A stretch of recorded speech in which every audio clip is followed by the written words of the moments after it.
நண்பர்கள் அனைவருக்கும் வணக்கம். தமிழக மின்சாரத்துறையிலிருந்து கொடுத்திருந்த கள உதவியாளர் பணிக்கு இன்னும் ஓரிரு நாட்கள்ல உடற்தகுதி தேர்வு நடக்க இருக்கு. இந்த உடற்தகுதி தேர்வுக்கு பெரும்பாலான மாவட்டங்கள்ல இலவச உடற்தகுதி தேர்வு பயிற்சி கொடுத்துட்டு இருக்காங்க. சோ அது மட்டும் இல்லாம அதான் போல்சு கொடுத்துட்டாங்களே, இனி நம்மளே பழகிடலாம், நம்ம வீட்டு பக்கத்துல இருக்க போஸ்ட் மரத்துல ஏறி பழகிடலாம் அப்படின்னு சொல்லிட்டு நிறைய பேர் தனியா என்ன பண்ணிருக்கீங்க, போல்சுவை வாங்கி பக்கத்துல இருக்கக்கூடிய போஸ்ட் மரத்துல ஏறி பார்த்து பழகிட்டு இருக்கீங்க. சோ இதனுடைய பின் விளைவு பாத்தீங்க அப்படின்னா தமிழக இப்ப வரைக்கும் ஒரு 50க்கும் மேற்பட்டவர்கள் போஸ்ட் மரத்துல இருந்து கீழே விழுந்திருக்காங்க. 20க்கும் மேற்பட்டவர்களுக்கு பாத்தீங்க அப்படின்னா கால்ல எலும்பு முறிவு ஏற்பட்டிருக்கு, எலும்பு கிராக் ஆயிருக்கு. இன்னும் ஒரு சில பேருக்கு பாத்தீங்க அப்படின்னா குறுக்கு எலும்பு உடைஞ்சிருக்கு. கால்ல பாத்தீங்கன்னா காலை ஊண்ட முடியாத லெவலுக்கு நிறைய பேருக்கு அடி அப்படின்றது பட்டிருக்கு. இன்னைக்கு யாருக்கோ நடந்திருக்கு, யாரோ கீழே விழுந்திருக்காங்க அப்படின்னு சொல்லிட்டு ஸ்கிப் பண்ணிட்டு போயிடாதீங்க. இது உங்களுக்கான ஒரு வீடியோ தான். இது இந்த மாதிரி இனிமே யாருக்கும் நடக்க கூடாது அப்படின்றதுக்காக தான் இந்த ஒரு வீடியோவே போஸ்ட் பண்றோம். சோ எதனால மேல இருந்து தவறி விழுகிறாங்க, போல்ஸ் எப்படி ஸ்லிப் ஆகுது அப்படின்ற எல்லாத்தையுமே நான் உங்களுக்கு தெளிவா இந்த வீடியோல சொல்லியிருக்கேன். சோ பாதுகாப்பு இன்ஸ்ட்ரக்ஷன்ஸ் என்னென்னலாம் நீங்க ஃபாலோ பண்ணணும் அப்படின்றதையுமே இந்த வீடியோல பார்க்கலாம். வீடியோ ஸ்கிப் பண்ணாம ஃபுல்லா பாருங்க. வீடியோக்குள்ள போறதுக்கு முன்னாடி நம்மளோட சேனல் இன்னும் நீங்க சப்ஸ்கிரைப் பண்ணல அப்படின்னா கீழே இருக்கக்கூடிய சப்ஸ்கிரைப் பட்டனை பிரஸ் பண்ணிக்கோங்க. வாங்க வீடியோக்குள்ள போலாம். அதிகமான நபர்கள் போஸ்ட் மரத்துல இருந்து தவறி விழுகிறதற்கான முதல் காரணம் இந்த போல்சு தான். போல்சுல நீங்க எப்படியாப்பட்ட ராடுல நீங்க போல்சு செஞ்சிருந்தீங்க இல்ல போல்சு வாங்கியிருந்தீங்க அப்படின்னாலும் ஒரு 40 தடவையில இருந்து 50 தடவைக்கு மேல நீங்க அந்த போல்சுவை பயன்படுத்தி ஏறினதுக்கு அப்புறமா அந்த போல்சுல பாத்தீங்க அப்படின்னா அந்த ராடு தேய ஆரம்பிக்கும். இப்ப நம்ம கிட்ட பாத்தீங்க அப்படின்னா இந்த தேயாத ராடுமே நான் உங்களுக்கு காமிச்சிருக்கேன், தேஞ்ச ராடுமே காமிச்சிருக்கேன். சோ இப்ப நம்மளுடைய பயிற்சி மையத்துல நம்ம என்ன ஸ்ட்ராட்டஜி ஃபாலோ பண்றோம் அப்படின்னா வாரத்திற்கு ஒரு முறை பாத்தீங்க அப்படின்னா புதிய போல்சு பாத்தீங்க அப்படின்னா நம்ம சேஞ்ச் பண்ணிடுவோம். இந்த மாதிரி பாத்தீங்கன்னா அந்த கிளாம்பு தேஞ்சிரும். சோ இந்த லெவல் தேஞ்சிருச்சு அப்படின்னா உங்களுக்கு இது சேஃப்டியே கிடையாது. இதனாலதான் பெரும்பாலான நபர்கள் போஸ்ட் மரத்துல இருந்து தவறி விழுகிறதற்கான ஒரு முக்கிய காரணம் போல்சு பாத்தீங்க அப்படின்னா நீங்க எப்படியாப்பட்ட குவாலிட்டியான நீங்க போல்சு யூஸ் பண்ணீங்க அப்படின்னாலும் ஒரு 10க்கும் மேற்பட்ட நபர்கள் நீங்க ஒரு போல்சுவை பயன்படுத்தி ட்ரைனிங் எடுக்கிறீங்கன்னா குறைஞ்சது ஒரு 2 வாரத்துக்கு ஒரு முறையாவது புதிய போல்சு மாத்திருங்க. ஒரே போல்சுவை பயன்படுத்தாதீங்க. நீங்க ஒரே போல்சுவை பயன்படுத்தினீங்க அப்படின்னா அது உங்களுக்கு தான் டேஞ்சர். அது ஒரு பெரிய பின்விளைவுல உங்களை கொண்டு போய் சந்திக்க வைக்கும். இப்ப நீங்க பாக்குறதுல இந்த செப்பல் இருக்கிறது பாத்தீங்கன்னா புதிய போல்சு, செப்பல் இல்லாம இருக்கிறது பாத்தீங்கன்னா செப்பலை ரிமூவ் பண்ண பழைய கிளாம்பு. அந்த கிளாம்பு எந்த அளவு தேஞ்சிருக்கு அப்படின்றத பாருங்க. இந்த அளவுக்கு தேஞ்சிருந்தது அப்படின்னா மேல நீங்க ஏறினதுக்கு அப்புறம் லைட்டா மைல்டா உங்களுக்கு ஸ்லிப் ஆனது அப்படின்னாலும் மேல இருந்து உங்களை ஃபுல்லா சறுக்கி கீழே கொண்டு வந்துரும். ஏன்னா நீங்க யாருமே மேனுவலா ஏறுறது கிடையாது. எல்லாருமே போல்சுவை நம்பி தான் ஃபுல் அண்ட் ஃபுல் பயன்படுத்தி போல்சுவை யூஸ் பண்ணி தான் ட்ரைனிங் எடுத்துட்டு இருக்கீங்க. அப்படின்றப்போ டக்குன்னு உங்களுக்கு சறுக்குச்சு அப்படின்னாலும் நீங்க அந்த போஸ்ட் மரத்தை புடிச்சு கூட உங்களால ஹேண்டில் பண்ண முடியாது.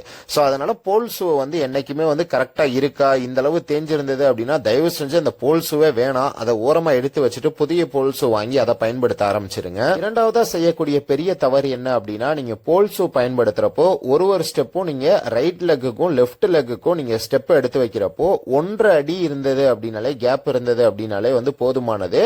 இதை விட்டுட்டு 3 அடி 4 அடி உயரத்துக்கு ஒரு காலையும் நீங்க மாத்தி மாத்தி எடுத்து வச்சீங்க அப்படின்னா கண்டிப்பா உங்களுக்கு போல்சோ ஸ்லிப் ஆயிரும். இந்த தமிழகத்துல பெரும்பாலான இடங்கள்ல தவறி விழுந்ததுல பாத்தீங்க அப்படின்னா 30க்கும் மேற்பட்டோர் 3.5 நிமிடங்கள்லயும் 4 நிமிடங்கள்லயும் முடிக்கிற அளவுக்கு பயிற்சி பெற்றவங்க தான் மேல இருந்து தவறி விழுந்திருக்காங்க. அதற்கான காரணம் என்ன அப்படின்னா நான் 3 நிமிஷத்துல முடிக்கிறேன், நான் 3 நிமிஷத்துல முடிக்கிறதுக்கு பிராக்டிஸ் பண்ணணும், 2.5 நிமிஷத்துல முடிக்கிறதுக்கு பிராக்டிஸ் பண்ணணும் அப்படின்ற மாதிரி ஒரு வெறியோட பாத்தீங்கன்னா மோட்டிவேஷன் எடுத்து பண்ணிட்டு இருக்கீங்க. இது உங்களுக்கு தான் பின்விளைவு. சோ இந்த பின்விளைவை நீங்க யோசிக்காம அந்த மாதிரி ட்ரைனிங் அப்படின்றது எடுத்துட்டு இருக்கீங்க. 8 நிமிஷத்துல முடிச்சீங்க அப்படின்னாலும் உங்களுக்கு அதே வேலையை தான் கொடுக்க போறாங்க.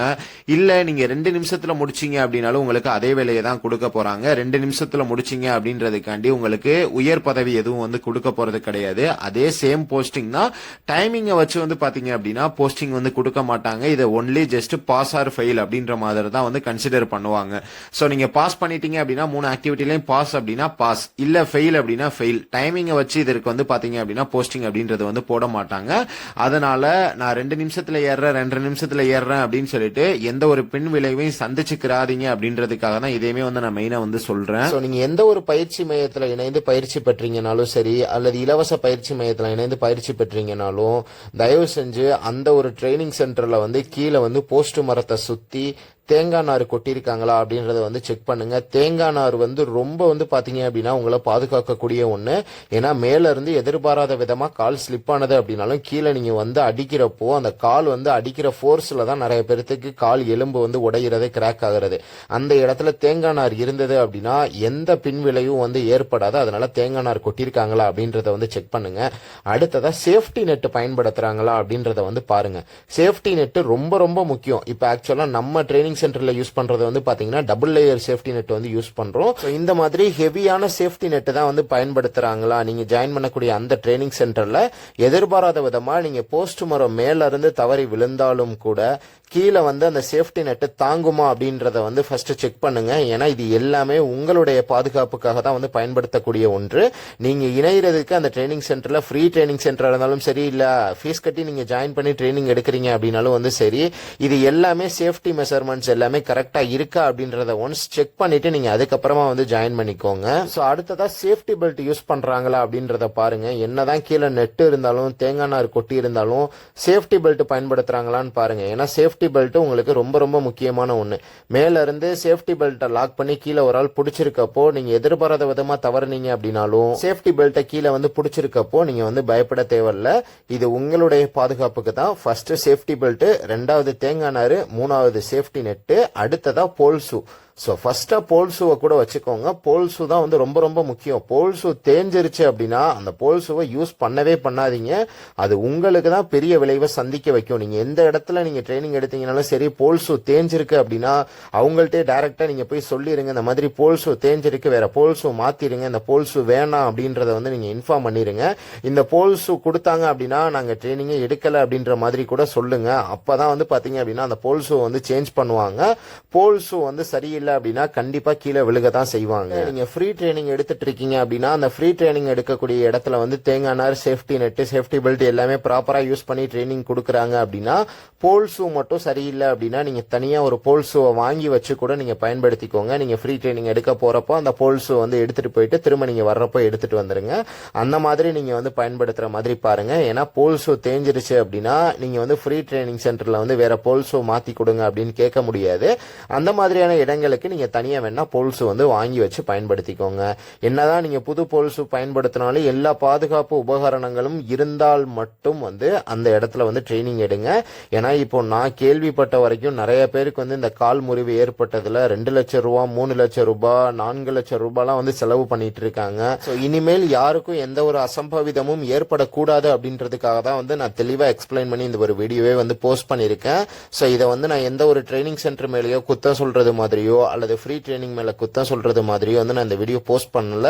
இந்த மாதிரியான சிச்சுவேஷன் இப்ப போயிட்டு இருக்கு. இனிமே யாருக்கும் இப்படி நடக்க கூடாது அப்படின்றதுக்காக தான் வந்து இந்த மாதிரியான வீடியோஸ் வந்து போஸ்ட் பண்றேன். இதை வந்து ஏதாவது ஃப்ரீ ட்ரைனிங் நடத்தக்கூடியவங்க பாத்தீங்கன்னாலும் சரி, அல்லது மற்ற ட்ரைனிங் சென்டர் வந்து பாத்தீங்கன்னாலும் சரி, உங்களுடைய பயிற்சி மையத்துல பயிற்சி பெறக்கூடிய மாணவர்களுக்கு வந்து பாதுகாப்பு உபகரணங்கள் எல்லாமே சரியா இருக்கா அப்படின்றத ஃபர்ஸ்ட் பாருங்க. தேங்காய் நார் கொட்டுங்க, சேஃப்டி பெல்ட் பயன்படுத்துங்க. ஸோ இந்த வீடியோல எந்த ஒரு இடத்துலையுமே வந்து நான் என்னுடைய கோச்சிங் சென்டருடைய விளம்பரத்தை வந்து நான் பயன்படுத்தல. இந்த மாதிரியான அசம்பாவிதங்கள் இனிமே யாருக்கும் நடக்கக்கூடாது அப்படின்றதுக்காக தான் இந்த ஒரு வீடியோ வந்து போஸ்ட் பண்ணியிருக்கேன். ஸோ இது வந்து ரொம்ப ஒரு யூஸ்ஃபுல்லா இருந்திருக்கும் அப்படின்னு சொல்லிட்டு நினைக்கிறேன். நீங்க வந்து லோக்கல்ல இருக்கக்கூடிய போஸ்ட் மரத்துல நீங்களே போல் ஷூ வாங்கி ஏறுறவங்களா இருந்தாலும் சரி, தயவு செஞ்சு பாதுகாப்பா ஏறுங்க. பாதுகாப்பா ஃபர்ஸ்ட். ஏன்னா எப்போ பிசிக்கல் டெஸ்ட் வைப்பாங்கன்னே தெரியாது. டேட் வந்து ரொம்ப நெருங்கிருச்சு. ஆகஸ்ட் மாதத்துலன்னு சொல்லியிருக்காங்க. ஸோ ஆகஸ்ட் பிசிக்கல் டெஸ்ட் வச்சிருக்காங்க அப்படின்னா இந்த ஒரு சமயத்துல உங்களுக்கு காலில் ஒரு சின்ன அடிபட்டாலும் இது வந்து உங்களுக்கு பிசிக்கல் டெஸ்ட் அட்டன் பண்ண முடியாத லெவலுக்கு கூட வந்து பாத்தீங்கன்னா கொண்டு போய் விடலாம். அதனால பாதுகாப்பா ஃபர்ஸ்ட் முக்கியமா பாருங்க. பாதுகாப்போட பயிற்சி எடுங்க. 5 நிமிஷத்துக்குள்ள உங்களுக்கு டைமிங் வந்துருச்சு அப்படின்னா தயவு செஞ்சு திரும்ப ஏறி பார்க்காதீங்க, விட்டுருங்க. ஒரு 3-4 நாள் கேப் விட்டு திரும்ப ஒரு தடவை ஏறி பாருங்க. அந்த மாதிரி ஃபாலோ பண்ணுங்க. தேங்க்யூ.